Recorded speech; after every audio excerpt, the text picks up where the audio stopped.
Sir जय हिंद। Major general Rajan Kochar sir, जय हिंद। बहुत बहुत शुक्रिया समय देने के लिए। Thank you sir. Jain Rajesh ji, नमस्कार। थैंक यू सर, आपने समय दिया। दरअसल NSCN-IM के चीफ मुइबा जो हैं वो लंबे वक्त के बाद अपने गांव लौटे हैं, मणिपुर उखरुल डिस्ट्रिक्ट में। और मेरी और आपकी बातचीत भी हुई जिस वक्त वो भारत आए थे, कि इसका क्या इम्पैक्ट जो है वो नॉर्थ ईस्ट इंडिया पर पड़ने वाला है, नागा मूवमेंट पर पड़ने वाला है। लेकिन अब जो उनके बयान सामने आ रहे हैं, जहां पर वो सीधे तौर पे भारत सरकार को एक किस्म से चैलेंज कर रहे हैं, कैसे हम देखें? क्या ये नागा इंसर्जेंसी को फिर से खड़ा करने की कोशिश है? मुइबा, क्या कैसे आप डिकोड कर पा रहे हैं? आखिर एक 95 साल का बुजुर्ग चाहता क्या है और इससे ज्यादा? देखिए, ये प्रॉब्लम आपकी जब ये इसका फ्रेमवर्क अगर आप देखें तो वो 2015 का अकॉर्ड है इनका। जी। एक फ्रेमवर्क एग्रीमेंट इसके बारे में करते हैं। उसमें एक वर्ड इस्तेमाल किया गया है, शेयर्ड सॉवरेनिटी। इसका शेयर्ड सॉवरेनिटी का मतलब क्या होता है?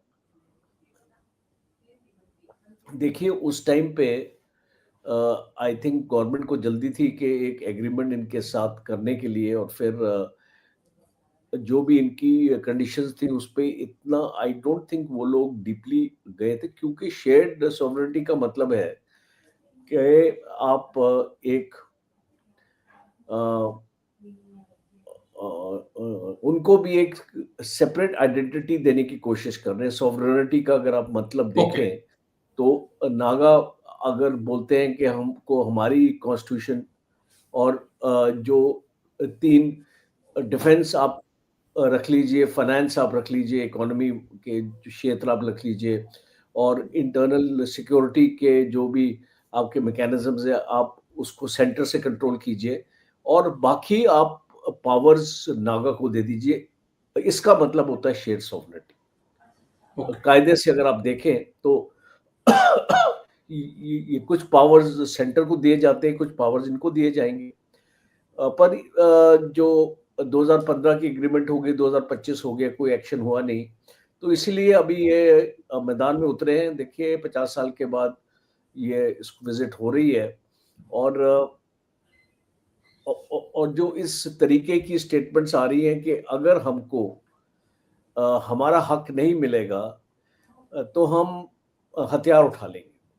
अब गवर्नमेंट की तरफ से देखिए एक चीज आ रही है सामने कि अभी गवर्नमेंट डिसीजन नहीं लेना चाह रही है, और इसको फ्लैग की बात हो रही है, कॉन्स्टिट्यूशन की बात हो रही है, और और एक और बहुत डेंजरस चीज की बात हो रही है, जैसे हमने लास्ट प्रोग्राम में आपके साथ जिक्र किया था कि जो बाकी नागाज हैं, जी। नागालैंड को छोड़ के आप अगर असम में भी जाएं, अरुणाचल में भी जाएं, और इधर मणिपुर में भी जाएं, तो वो चाहते हैं कि वो सब रीजन एक ग्रेटर नागालैंड को डिपिक्ट करे। तो अ, जो आपका स्पेसिफिक सवाल है वो ये है कि गवर्नमेंट अगर इस पे फैसला जल्द नहीं लेगी, मुझे लगता है, इस मेरा ये एनालिसिस है कि ये मूवमेंट फिर दोबारा से एक मिलिटेंसी का रूप इसको अख्तियार करेगी, और ओके। उस एरिया में इंस्टेबिलिटी होगी। और एक चीज और मैं आपको बताना चाहूंगा कि बाहर की ताकतें भी इस चीज का फायदा उठाएंगी। आपने देखा है मणिपुर में और बाकी एरियाज में, नॉर्थ ईस्ट में, कैसे बाहर की ताकतें ऐसी जो इंटरनल फॉल्ट लाइंस जो होती है हमारी, उस फॉल्ट लाइंस को एक्सप्लॉइट करने के लिए वेट करती हैं। और जब इस तरीके की बात इसको सामने आती है, तो इस मुझे लगता है कि ये एक इसको मुद्दा आपका और कॉम्प्लिकेटेड बन सकता है। और जो ओके। एक टाइम पे हमने जो इसको इंसर्जेंसी हमने देखी थी 1980s की, जी। अब उसकी याद उसको मुझे जब आती है, बिकॉज मैं भी उस दौरान इस मिजोरम में था, पोस्टेड था मैं। तो ओके सर। तो ये जो एक पॉलिटिकल सॉल्यूशन की ज़रूरत है और अभी गवर्नमेंट को एक्चुअली देखना पड़ेगा कि उसको नागा इनहिबिटेड एरियाज़ नागालैंड में हो गया, मणिपुर, उसको जैसे मैंने आपको बताया 4 स्टेट्स हैं इन्वॉल्वड इसमें। तो जो हमको इसको एक कॉन्स्टिट्यूशन के फ्रेमवर्क में देखना पड़ेगा और अगर इनकी मांगे माने हम लोग तो एक स्पेशल कॉन्स्टिट्यूशनल अरेंजमेंट करना पड़ेगा बिकॉज संविधान में गुंजाइश नहीं है इसको एक्सेप्ट करने की। बिल्कुल सर।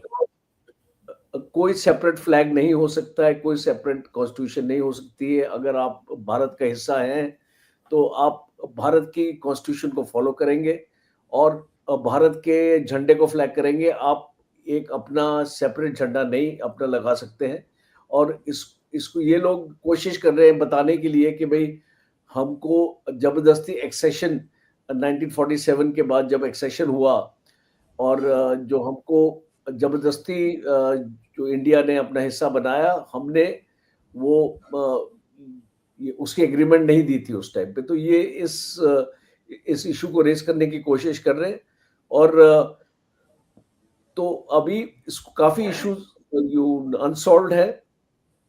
और दूसरा एक चीज और है, ये जो NSCN-IM मोवा जो है जी, एक ग्रुप है नागालैंड का और भी बाकी नागास के और भी ग्रुप्स हैं। बिल्कुल तो सर। और उनमें डिफरेंसेस हैं। तो गवर्नमेंट ये बताने की कोशिश कर रही है कि हम आपके साथ हम क्यों बात करें, because you are not the sole representative of Nagas. Okay. बाकी ग्रुप्स भी हैं, हम उनकी भी राय लेंगे। तो अब NSCN-IM इसको बोलने की कोशिश कर रहा है कि we are the only majority group जिसके साथ आप हमसे डील करो और बाकी ग्रुप्स के साथ मत करो। तो ठीक। अब एक सीज फायर की सिचुएशन हो चुकी है और अभी एक पब्लिक थ्रेट्स आ रहे हैं इनकी तरफ से और मैं देख रहा हूं कि एस्केलेशन करने की कोशिश की जा रही है और गवर्नमेंट इसको मॉनिटर करिए कि ये सिचुएशन एस्केलेट ना हो। ये बहुत इंपॉर्टेंट रहेगा इसको गवर्नमेंट्स के लिए। और जो की एरियाज हैं नागालैंड में, असम में, मणिपुर में, बाकी उनको प्रोटेक्ट करने की भी बहुत ज़रूरत है। और एक सिचुएशन ये भी हो सकती है कि एक्स्ट्रा फोर्सेस को भी मोबिलाइज किया जाएगा अगर ये लोग कोई ऐसी हरकत अपना करते हैं। और एक बहुत इंपॉर्टेंट है कि गवर्नमेंट को ऑब्जर्व करना पड़ेगा कि पब्लिक की मोबिलाइजेशन ना हो।